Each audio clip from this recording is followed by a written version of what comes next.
Stanford University is known as one of the greatest colleges and universities in the entire world. It's incredibly difficult to get accepted to Stanford. The university recently updated their admission standards and stated that only 5% of those who apply are accepted. And let me tell you, people who apply to Stanford are almost all brilliant. You don't apply to Stanford if you're like a good B student. Well, in 2017, they had 42,000 students apply. They accepted 2,100 of those students. And let me tell you, that is a tough school to get into. I mean, the only way you could possibly get into Stanford is if you are brilliant, or the old-fashioned way of your parents buy a building for the school. We'd like to donate a $20 million building, and oh, can our kid get in, by the way? The newer way to do it is actually to buy off a coach to say your kid plays for their team. I read about one girl at one of the major universities who did not play soccer, but they took like pictures of her playing soccer beforehand, and during the first freshman season, they actually had to play the sport. So this girl who could not play soccer is with a top-level soccer team. The students had to be like, man, something is going on here. But anyway, Stanford, tough to get into. They said the average student SAT score is 1,520 at least. I'm sorry, that's not the average. That's like the bottom line out of 1,600. So top 1% to get in there.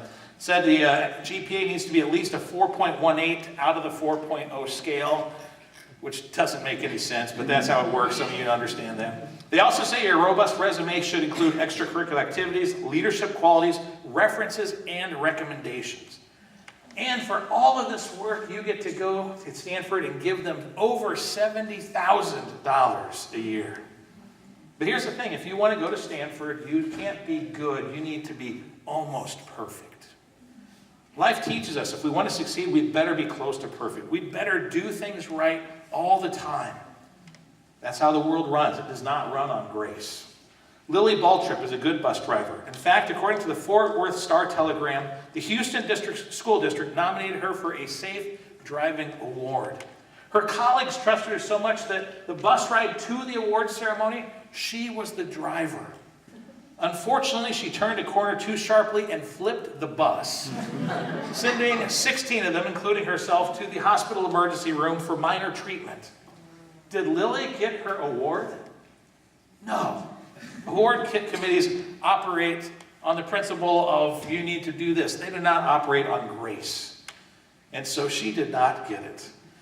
You know, we should be so thankful because we are so fortunate that even when we don't maintain a spotless record, our God rewards us with His grace, not based on our performance. But here's the thing about God's grace. It can be polluted on two different sides. One side is this. Grace runs counter to the way the world works, so it's difficult for us to grasp. I mean, if you are a top-notch student, if you do everything right and you study all the time and you get the best grades, you'll get scholarships, you'll get accolades, and you might get accepted into Stanford University. If you do really well at your job and you stand out, you get promotions and more money, and if you don't, you might get fired. That's the way the world works. In the spiritual realm, religions also tend to have the same philosophy. It's based on what we do, our merit, how good we are. Even the Catholic Church seems to teach a system of merit salvation when you add your works to what Christ has done. And thus, when you die, you might go to purgatory, where you need to work off some of those sins to qualify for heaven. The merit system of salvation permeates the public mind. If you ask the average person on the street, how do you get to heaven? They'd be like, well, you need to be a good person. You need to be nice. Like, right? That's kind of what the average person would say. But God's grace also gets distorted from the other side. There are many professing Christians who think that God's grace means that we have a free pass to do whatever we want, whenever we want, that God really doesn't care about sin. He's just a big, loving, like grandpa who he loves you and doesn't care. Go ahead, your parents are tough, they have rules. You can do what you want when you're with grandpa. But the fact is, when Christians challenge them and say, hey, listen, the Bible warns that there are consequences for our sin. They'll say, don't be a legalist. I'm not one of those people. I don't buy into your rules, your laws. I was saved by grace. Our text today, in Titus chapter 2, really challenges both of these serious misconceptions. The misconception that we can possibly earn or somehow deserve salvation, But also the misconception that once God has given us his grace, that he doesn't care what we do after that. And so today we continue our series in the book of Titus, and we're in chapter 2 right now. We get to verse 11. For the grace of God has appeared, Paul says, that offers salvation to all people. It teaches us to say no to ungodliness and worldly passions, and to live self-controlled, upright, and godly lives in this present age.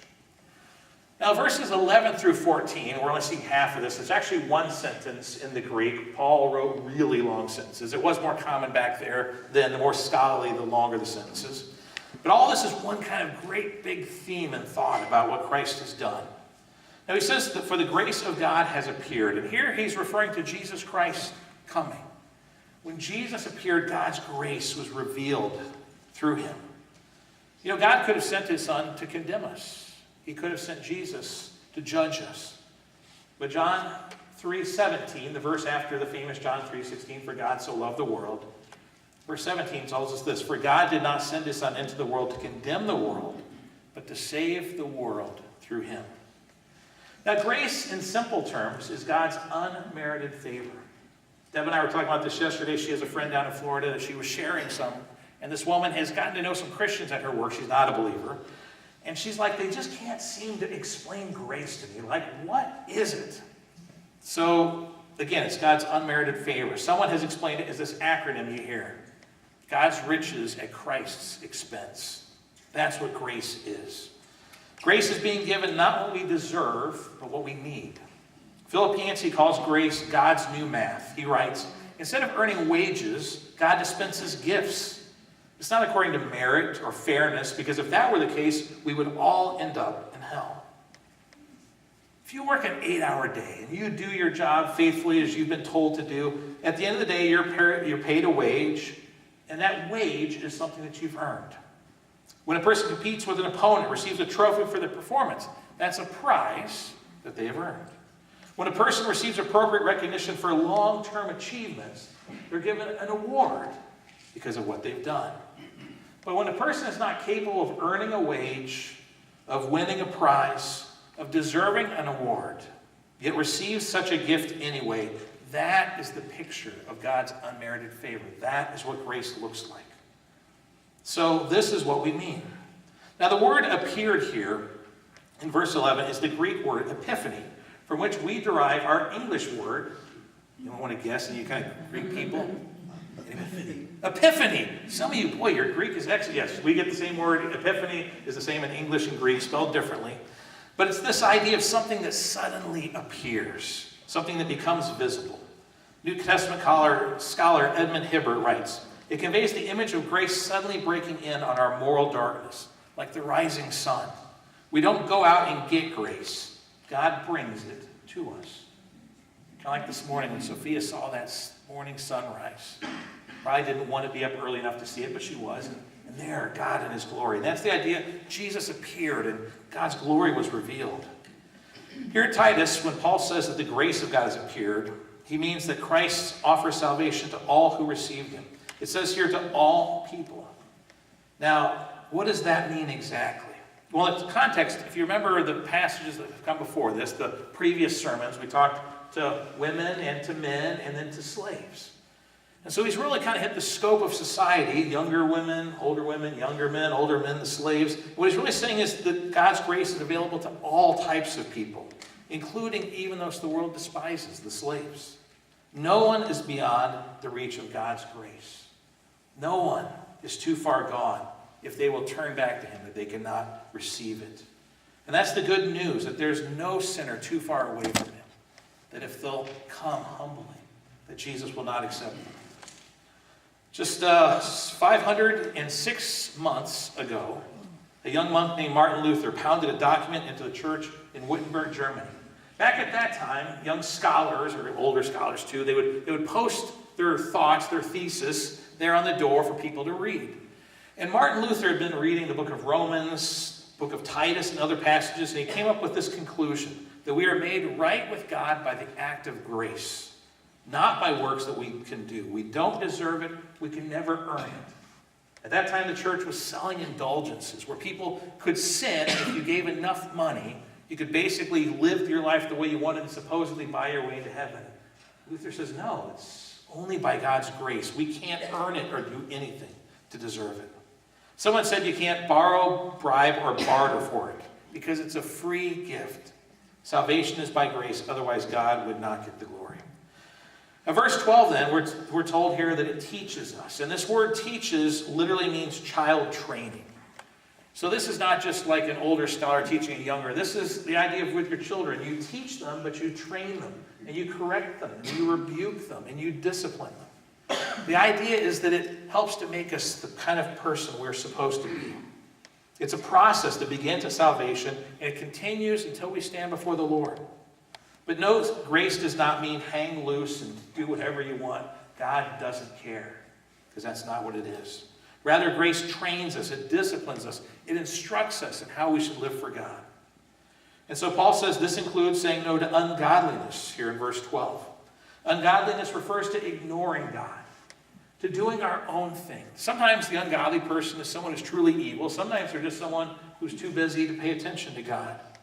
Either way, that is not to be us. We're to be focused on Him. He then continues saying we must relinquish worldly passions. And this refers to the desires and the characteristics of this world and not of God. Elsewhere, John describes it as the lust of the flesh, the lust of the eyes, and the boastful pride of life. And so we're to let all that go, those ungodly passions that would destroy us. Our old sinful self wants to ruin us, and it will if we let it. After selling his pickup truck, 22-year-old Wesley French decided he wanted it back. So Wesley and a few friends decided to mug the guy he had sold it to, and they beat the man with a 2x4. Then Wesley and his friends fled the scene in their getaway vehicle, a green Nissan. But they came up with a foolproof plan to ensure they did not get caught. They immediately spray painted the truck with black spray paint, so the police would never be able to figure out it was them. Unfortunately for them, after 5 hours of driving, the police did catch them. They were in the state of Washington, and they had not bothered to change the plates from North Dakota. And so they were pulled over, arrested, and Wesley did a year in jail. One article said this: now he might be making license plates. He sells it, and then at some point, like this idea comes in his brain, maybe I'll go beat the guy with the 2x4 to get my vehicle back. Was that a good idea? No. But so often, there's these temptations, these things we know they're not a good idea. We know they're not what God would want. We know they can be destructive, but we do them anyway. Well, Paul says we need to say no to worldly passions. He then in verse 12 says that it's not enough to say no. It then teaches us, it says, to live self-controlled, upright, and godly lives in this present age. Now, we keep seeing this theme of self-control in the book of Titus. Matter of fact, this is the 5th time that he's used this word. It means not yielding to sinful passions and impulses. In Galatians, it's the last fruit of the Spirit that the Apostle Paul mentions, because it really ties them all together. If we have the self-control, if you remember for young men, that was the one thing he said to them: you need to be self-controlled. Because boy, if you have that, everything else changes. He then says we need to live upright lives. And this refers to integrity, honesty. It means conforming to God's standard of conduct, as revealed in His Word. He then says that we're to live godly lives. This refers to the idea of holiness and devotion to God, beginning at the heart level. It means that God transforms who we really are. John MacArthur writes, one of the things that saving grace does is it reprograms your spiritual computer. It takes all the old information and throws it away and reprograms your spiritual computer with longings for holiness and righteousness and goodness and God. So ultimately, if we allow God to be at work in us, He will change our desires to more and more be what He wants. Well, we then continue. Sorry, this is actually verse 13 here. It says, while we wait for the blessed hope, he says, the appearing of the glory of our great God and Savior, Jesus Christ, who gave Himself for us to redeem us from all wickedness and to purify for Himself a people that are His very own, eager to do what is good. When Christ first appeared, He brought salvation. The world ignored Him. They crucified Him. But when He comes again, it's going to be a totally different scenario. His second coming is going to be in glory, bringing life to people who know him, but it's going to be terrifying judgment to those who refuse to believe in him. His second coming, though, is a blessed hope for those of us who know Christ, because we'll fully experience the salvation that we just have a taste of now. John Piper says this passage teaches that the saving work of Christ began with his first coming, when he bore our sin in his body on the cross, and it'll be completed at his second coming, when he saves us from the final wrath of God and gives us rest in his kingdom. So if our focus is set on God, then that's what we'll be living for. That's what we'll be waiting for. That's where we're going to spend our time, our energy, our money, all that we have. We'll be focused on him. You know, if you were to get a phone call from someone really important saying they wanted to come stay with you, what would you do? President Jimmy Carter was known for something he did. I don't know if any other president's ever done it. He went and stayed in the homes of average American citizens. I don't know how they were chosen, but he went and actually stayed with them. It was part of his way of kind of showing, hey, I'm one of you. I want to understand what your life is like. So imagine if you got a call from your all-time favorite president or your favorite celebrity, your favorite athlete, and they said, hey, I want to come just spend a couple of days hanging out with you. Let's stay at your place. You know, we'll just spend time together. What would you do? My guess is if you got the call right now, you would sneak out the back and you would start cleaning your house. If you had the money, you would hire a cleaning service. If your kids had put a hole in the wall, maybe they're fighting, messing around, you would not just go like, it's just a hole in the wall. You would suddenly be like, we got to get that patch. We got to get it sanded, nicely painted. Like, it would change everything if you knew that person was coming. Friends, someone more important than that celebrity or athlete or president is coming back. And we're to be ready for him. We're to spend our lives investing in things that actually matter. Paul in verse 13 calls him our great God and Savior, Jesus Christ. He will return and we should live like we know that. And when Paul says while we wait, he's talking about eager anticipation. You know, he's coming and I want to have everything in order. Most of us don't think enough about the certainty of Christ's return. We get so caught up in life we forget about it. But in 2 Timothy chapter 4, Paul says this, now there is in store for me the crown of righteousness, which the Lord, the righteous judge, will award to me on that day. And not only to me, but also to all who have longed for his appearing. Let me ask you, do you long for his appearing? Is the thought of being with Christ exciting to you? Or is it kind of scary? We should be living in such a way that if he were to come, we would be prepared. Verse 14 tells us Christ gave himself for us to redeem us from all wickedness. The word redeemed here would immediately have caught the attention of the slaves because it's the same Greek word that was used for a slave who was redeemed out of the slave market and set free, or was redeemed by their owner and given their freedom. Before we met Christ, we were all slaves of sin. But Jesus paid the price of redemption by his blood. So now we should no longer want to live in that old way. So see, grace is given to us freely, but it should change how we live, not because we have to earn it, but because, wow, he set me free. Why would I not want to live in that freedom? He broke the bondage of sin and death. Why would I not want to enjoy the freedom he's given me? Paul then says that Christ gave himself that he might purify for himself a people that are his very own. Verse 12 focused on our need to purify ourselves, but now verse 14 talks about how Christ purifies us. He has redeemed us. He has bought us out of slavery to sin. He has washed us clean. And so now our motivation to please him should be out of love. Because of the great things he has done, it should make us want to live for him. Verse 14 concludes saying that we're to be a people eager to do what is good. And this refers to things that are done out of sincere love for God and obedience to his word. Eager could also be translated as zealous, and is the word Paul used to describe himself before coming to Christ. The zeal he had in persecuting the church. The zeal he had in living the right way. It's also the word used of the Jewish fanatical sect known as the Zealots. Maybe you know the sect was at this time very active. They were trying to overthrow the Roman Empire. They said they would submit to no one but God. They were so committed that they were willing to die for their belief. Zeal is this idea of what's important. They certainly were not lukewarm. If someone talked about you, would they say you're eager in your faith? You're zealous for God? Not zealous like a crazy fanatic, but zealous in that he's important and he's central to you. The word eager literally means to boil, to be hot, or to glow.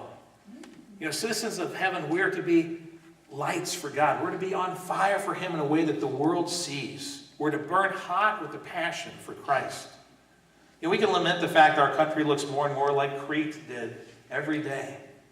But remember, Christ is coming. As Christian citizens, we are to be fired up to make a difference in this world where we stand out. Francis Schaeffer's assessment, made several decades ago, is still true today. He writes, "We are surrounded by a world that says no to nothing. When we're surrounded by this sort of mentality, then suddenly to be told that in the Christian life we're to say no to things and no to self seems hard." Remember those two sides of grace? Some who think they need to earn it, but others just go like, hey, I can do whatever I want. God doesn't care. He does care. What we do matters. So we need to live in such a way that the world sees his light through us. We should be eager to live for God, allowing his Spirit to transform us. And then we continue.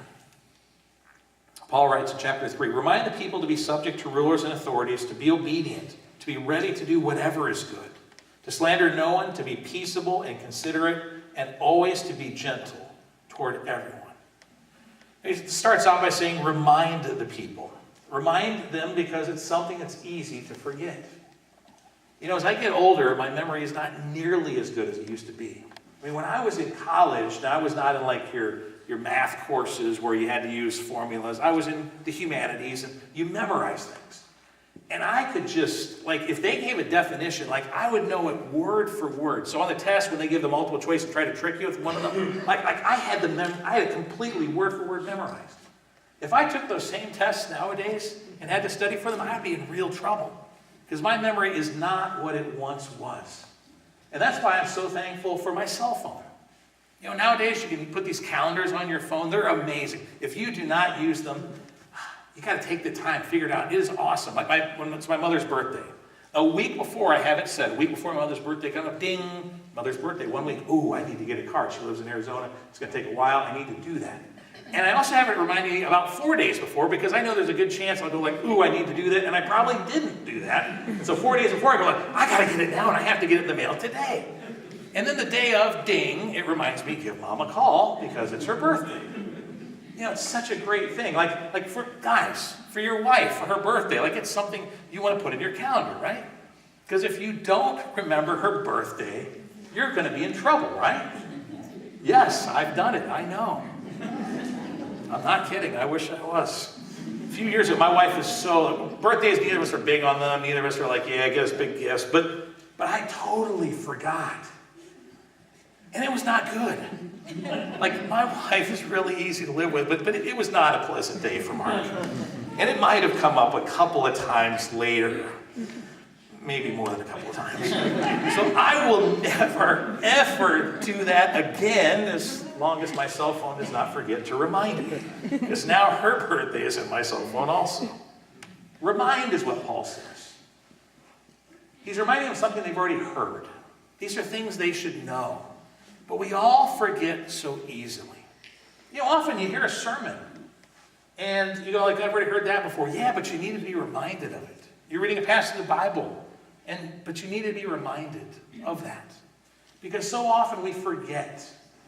Deb, I remember she was doing a Bible study with her Sunday school class, and it was on the book of Daniel. And she kept saying, like, Mark, like, it says this, and this is what it means. Can you believe that? I'm like, yes, Deb, I preached on that a few years ago, and you were there. And then, like, the next day, oh, Mark, I read this. It means this. Wow, have you ever heard that before? Yes, Deb, I actually preached on that. I actually pretty much said the same thing. But we all forget. And we need to be reminded. I've said before, if you handed me one of my sermons 10 years later, took out anything that's a personal reference, said, Mark, you were there for the sermon. Who preached it? I'd be like, well, not really Glenn's style, I don't think. And I honestly wouldn't know who preached it because I forget. And so we need to be reminded of these really important things. What do we need to be reminded of? He says, well, first of all, the tense here for remind. is the Greek word that would say continuous reminding. It's a form of verb that is something that it's not just something you did once, like, hey, remind them and now you're done. We continually need to remind each other of these things. So what is it? First of all, be subject. Be subject to rulers and authorities, he says. Now, to be subject in the Greek implies voluntary acceptance of this position of submission. In other words, Christians are to deliberately stop and listen and obey what their leaders are saying. Paul knew what it was like to live in a thoroughly pagan culture, worse than our society. And you may not like our president, but Nero was persecuting Christians. And by persecuting, we think like that's a little mean. No, like literally setting them on fire as torches in Rome. And yet Paul's saying to be subject to rulers and authorities. The Christian's job is to help the government accomplish its task of justice, order, and peace, not to hinder it. Now, this isn't always easy to do since we don't always like our leaders' decisions. Some of you love our president and some of you hate our president. Some of you love Nancy Pelosi and some of you hate Nancy Pelosi. But even though we may not always like the men or women who hold positions of power, we are to respect the office and to be subject to it. He then continues by saying we need to be obedient. Submission starts with our attitude, and obedience is the outward expression of that attitude. Cretans were notoriously rebellious. And so Christians are called to make sure that their lives are different, that we stand out. So the question you may wonder, are we ever to disobey the government? And the answer is yes. There are times. Acts chapter 4 is the classic example where the apostles have been arrested. Peter and John are before the judges. They've told them to stop preaching about Jesus. And they say, you judge whether we obey you or God, for we cannot stop speaking. So there are times that we are to disobey those in authority, but it's when they're going against God's word. And we need to go and understand there may be consequences, but there are times we have to stand for what's right. The bottom line is being subject, being obedient to me means that we need to show respect to our leaders. We need to pray for those in authority. We should vote in our elections and we should speak out, but in a respectful way. The great thing about our country, we have the opportunity to publicly disagree about those in authority. But again, we need to watch how we're doing it. Because I just see the discourse in the United States just every year seems worse. The hatred from both sides of misrepresenting each other. And friends, as Christians, we need to be careful not to join in with what the world is doing. We need to set the example. Well, then he continues. We need to be ready to do good. And be ready. In other words, be prepared. Sometimes afterwards, there's something like you realize afterwards, oh, I should have helped. I was right there. I could have done that for them. Well, this idea of be ready is that you're constantly looking for opportunities. You're constantly seeking ways to do good, to be considerate, to be helpful. Our human nature to be nice to someone, human nature typically has us be nice to someone who has money. Yeah, they could maybe do something for us, who maybe could help us back. And yet the Christian thing to do is say, Lord, I'm going to do this for you, whether they can do good for me or not.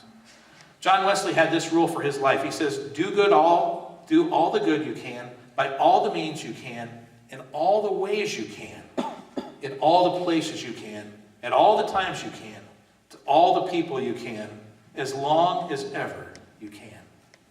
And so be ready to do what is good. And then the next thing we're told is this, to slander no one. Now, if you remember, just a few weeks ago, we heard about slander. That was part of the list that Paul had given for the younger women, the women, that they need to be careful not to slander. We talked about this. Not to tear other people down. Not to say things about them that are deliberately hurtful. Not to lie behind their backs or try to assassinate their character. We need to be careful and speak what's true and also what is necessary. Then next he says that we need to be peaceable. Now this literally means to be non-fighting. In other words, don't go around deliberately stirring up trouble. Don't constantly be seeking out a fight. There are people they're angry and they love to fight. And whether it's physical or just a verbal fight, but boy, they just love to go at people. And as believers in Jesus Christ, if that's what we're known to be like, it is not going to make people want to be around Christ or around us. If people know you're someone who likes to fight, who bitterly argues over every little thing, then there's a problem and you need to ask God to help you be peaceable. Then he says that we need to be considerate. This word can be translated as gentle or kind. It means to be free from all harshness. Matthew Arnold refers to this virtue as sweet reasonableness that gives others the benefit of the doubt. That we're just thoughtful by nature. That we seek to do what's good for them. How do they feel? How can I help them? Consider it. And then finally he says this, be humble. Ephesians 4:2, he gives it a little bit more. He shows us more when he says, be completely humble and gentle. Be patient, bearing with one another in love. Whereas our passage says, show true humility toward everyone. True humility, because there are people who really have false humility. Oh, I'm no good at this. No, you really are good at this. No, I'm really not. No, you're great. No, I'm not very good at that. That's not true humility. True humility is just seeing yourself the way God sees you. Not as better than others. Wow, I'm more educated than they are. So what? There's one of the pastors in our district. I was part of a leadership mentoring group almost probably 17 years ago. He does not have his master. I went to Bible. I went to college, got my degree in biblical studies, going on to get a master of divinity. I was a very good student. And this guy went to the Marine Corps where he was force recon, and our backgrounds could not be more dissimilar. And Bob was really intimidated. There was three of us, kind of young pastors together, and the other guy was also a seminary roommate of mine, so we're both these seminary guys, and he was so intimidated by us. And we kept saying, like, Bob, we're knuckleheads just like you are. Like, do not be intimidated. And now he's working part-time for the district. He's technically someone's got really over me. And I was told him recently, hey, congratulations. Really, I think it's awesome you're doing that. And I said, like, remember back then? Like, you were so impressed by us. He said, yeah, no, I learned not to be impressed. But it's true. My education doesn't make me better than you. You may make more money than I do. That doesn't make you better than me. You know, it doesn't matter. You may have hair. That does not make you, it may make you look better than me, but it doesn't make you better than me. He says we're to be humble, show true humility toward everyone. That we don't think anyone is worse than us, but that we think everyone is worthy of our time. You know, God's desire is to remake us into his image. This passage has been all about that. His grace works in us. That's what we started with, this grace of God that Jesus revealed. But then it should change us, because then Paul goes on to talk about how we say no to these certain things, worldly passions, ungodliness, and we say yes to holiness, and yes to living for God, and yes to all of these things. The two have to go together. He works first, but then he wants to transform us into something completely new. An article in the 2017 Topeka Capital Journal newspaper, which, let's face it, who doesn't read that newspaper, says this. A rural area of northern Kansas, just outside of Topeka, once housed a nuclear warhead. Now, 65 years later, the former missile base has been adapted into living space and is going up for rent on Airbnb. Named the Subterra Castle, the property has been classified as an underground mansion with multiple apartments, including full kitchens, bathrooms, and fireplaces. I was able to find their website, and their website says this. Subterra is a 34-acre estate surrounded by pastoral Kansas hills. The site holds a powerful and ominous past, now transformed to an uplifting vision of the potential future. Once an Atlas intercontinental ballistic missile with a 4-megaton warhead was housed in a protective underground cavern. Now the missile is gone, and the launch control structure is converted into spacious living with an eclectic spirit of peace. Pretty amazing. I love, by the way, they said eclectic spirit of peace. The right-hand bottom side, I counted like 16 drums yesterday, just quickly looking like eclectic spirit of peace is like a hippie. This looks like kind of, you know, the hippies have found their, got the shears hanging and everything. But they've transformed it. And I will say this, they've taken something that's hard to, you look at that was a missile silo? It's hard to imagine that was something that could have killed millions of people. They've made it into a peaceful place. Friends, God is in the transformation business. He takes lives that were headed towards destruction, that were destroying those around them. Maybe people weren't even bad, but just their lives were a waste. And he turns them into something useful, something beautiful, into something good. It's His grace that does it. But once we experience that grace, we should want to change and live for Him because of all He's done for us. Let's pray.